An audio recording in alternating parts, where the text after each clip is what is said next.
Halo ballers, balik lagi di channel Headshoes Indonesia. Kali ini kita punya sepatu terbarunya dari Derrick Rose, yaitu D-Rose Son of Chicago 2. Nah, ketimbang model sebelumnya memang hanya dikit ubahannya. Kita lihat mungkin cuma bahan atasnya aja yang berbeda. Kemudian potongan sepatu juga jadi lebih pendek. Tapi kalau outsole-nya ini tidak ada perubahan dan cushionnya juga masih menggunakan bounce. Karena sedikitnya ubahan, harganya juga tidak naik, masih 1,6 juta secara retail. Nah, buat Anda yang tertarik membeli sepatu ini, langsung aja klik link yang ada di deskripsi. Anda langsung dibawa ke NCR Sport dan jangan lupa langsung masukkan kode promo Headshoes untuk free ongkir. Saksikan video review ini sampai selesai.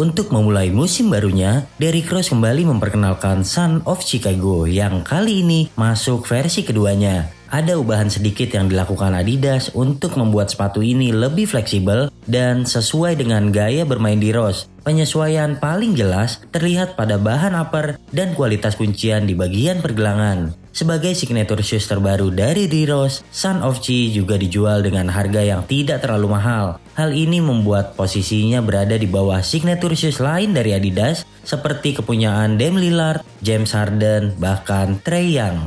Namun beberapa fans D-Rose tentu akan menyukai sepatu ini karena terasa menyenangkan ketimbang seri 8 hingga 11 yang dirasa kurang menarik.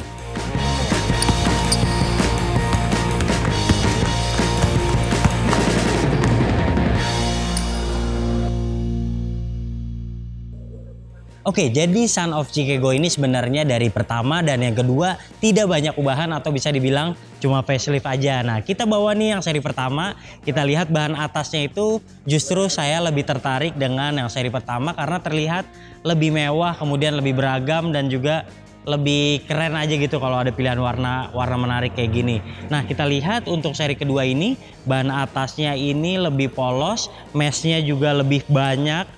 Kemudian bahan kulit sintetis kayak di seri pertama ini dihilangkan dan dia menggantinya dengan fuse yang cuma sedikit yang menjulur dari kiri sampai ke kanan. Kemudian kita lihat memang potongannya benar-benar lebih pendek. Ini terasa tinggi karena ada dinding di bagian samping dan kolarnya juga menjulur ke atas. Sementara yang seri kedua ini agak turun gini, terus dia lebih panjang heelnya ketimbang bagian ankle samping ini. Ketimbang yang ini sejajar bagian heel dengan yang bagian samping. Sementara di samping itu juga perbedaan terlihat pada bagian lidah.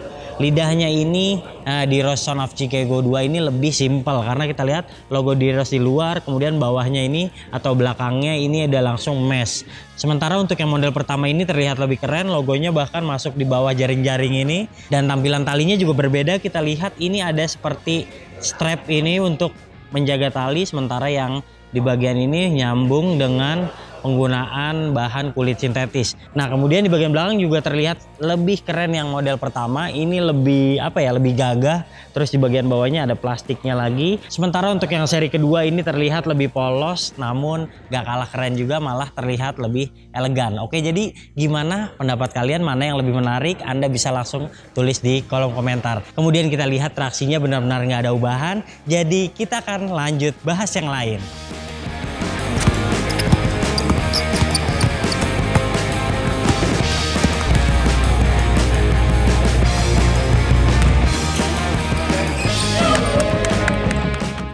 Soal traksinya, hanya ada ubahan pada bahan yang ditampilkan. Kedua warna yang sudah rilis di Indonesia hadir dengan karet translucent. Hal ini membuat kualitas pengeremannya tetap terjaga seperti seri sebelumnya. Apalagi pola herringbone yang dimilikinya nyaris tanpa gimmick, mengedepankan fungsi ketimbang tampilan. Kami menyukai traksi sepatu ini, sangat memudahkan untuk berhenti lurus dan ke samping, sesuai dengan gaya bermain Derrick Rose. Namun begitu, untuk penerapan kali ini sepertinya tidak cocok untuk penggunaan outdoor karena akan mudah mengangkut noda dan susah dibersihkan. Kemudian jika traksi sudah dipenuhi debu, Anda sebaiknya langsung membersihkannya karena kotoran yang menempel membuat traksi banyak kehilangan grip. Lalu soal transisi dari sepatu ini juga sedikit terhambat berkat bagian tengah yang terasa datar dan dibuat lebih kaku. Oleh karena itu, ada penyesuaian nilai ketimbang seri sebelumnya. Untuk seri kedua ini, nilai 9 untuk traksinya.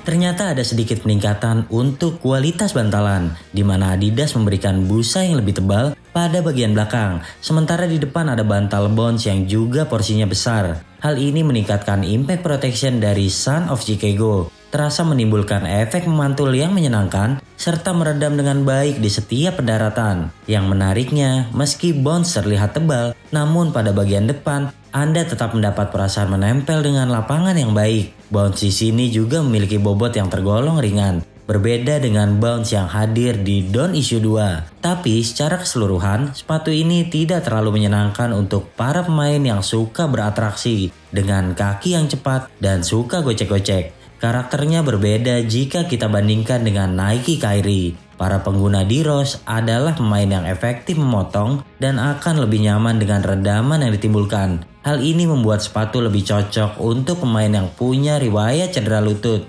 Apalagi kestabilan bantalan juga tergolong oke, tidak ditemukan bagian yang terasa mengompres berlebihan. Nilai 8,5 untuk bantalan.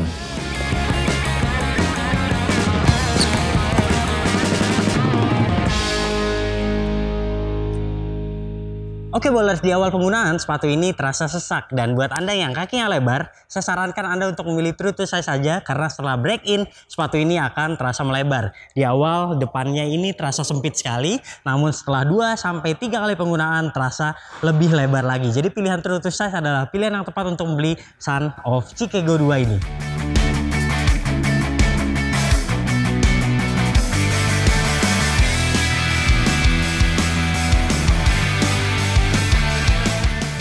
Material bahan atas pada sepatu ini tidak terlihat mentereng. Sebagai signature shoes, Adidas tak memberikan sentuhan premium untuk sepatu Derrick Rose. Mungkin juga karena Diros merupakan pemain yang rentan cedera, sepatu khususnya yang penting harus aman mungkin, tanpa memperdulikan estetika yang lebih baik. Ketika Anda melihat sepatu ini di toko, mungkin Anda akan mengira ini deretan budget model. Namun sepatu ini baru terlihat keren saat Anda menggunakannya di lapangan. Bentuknya terlihat menggabungkan desain retro dengan kualitas modern. Meski secara bahan, Anda hanya akan mendapatkan banyak mesh dengan jahitan dan sedikit tekstil. Kemudian ada masalah ketika Anda menggunakan sepatu ini di awal percobaan. Karakter sepatu yang sempit membuat Anda tidak nyaman dan butuh waktu penyesuaian. Bagian depan terasa benar-benar butuh waktu break in. Setelah digunakan 3 hingga 5 kali, bagian tersebut baru terasa lebih fleksibel. Bahan yang dihadirkan juga membuat kaki terasa terdesak ke bawah. Ikatan tali yang kencang dapat memposisikan kaki menapak ke lantai. Hanya saja lidah tidak mendapatkan ubahan. Masih sama dengan seri sebelumnya untuk urusan desain dan ketebalan bahan. Yang kami soroti ialah tali yang kurang proper. Ketika Anda sedang bermain cepat, tali terasa mudah kendur karena menahan bentuk sepatu yang cenderung bulky. Sebaiknya Anda mengganti tali dengan yang lebih tebal untuk menunjang kunciannya. Lalu, bagian pergelangan dibuat lebih pendek ketimbang model terdahulu. Namun, bahan di area tumit dibuat berlapis, serasa seperti DEM 8, membuat tumit jadi lebih terkunci. Oh iya, kami melihat padding yang tebal di pergelangan, terasa cukup datar. Seiring penggunaan, bahan di bagian ini akan mengempes dan itu membuat kunciannya jadi tidak maksimal. Nilai 7,5 untuk bahan atas.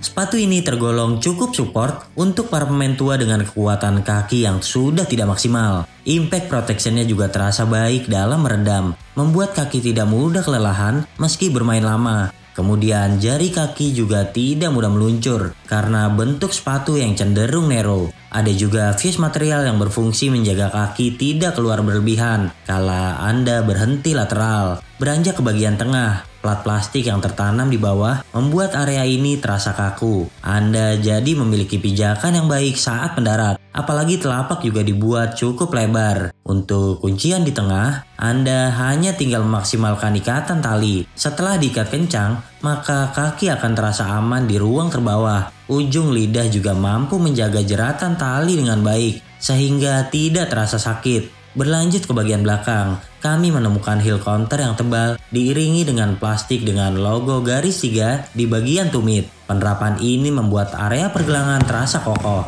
Ketika Anda bermanuver, sepatu terasa lurus dan tidak menimbulkan gejala rollover. Paling-paling jika Anda ingin bagian tumit lebih kencang, sebaiknya Anda menambah ankle support atau menggunakan kaos kaki yang tidak licin. Soal kuncian, mungkin ini salah satu yang terbaik dimiliki Adidas saat ini. Nilai 9 untuk kuncian.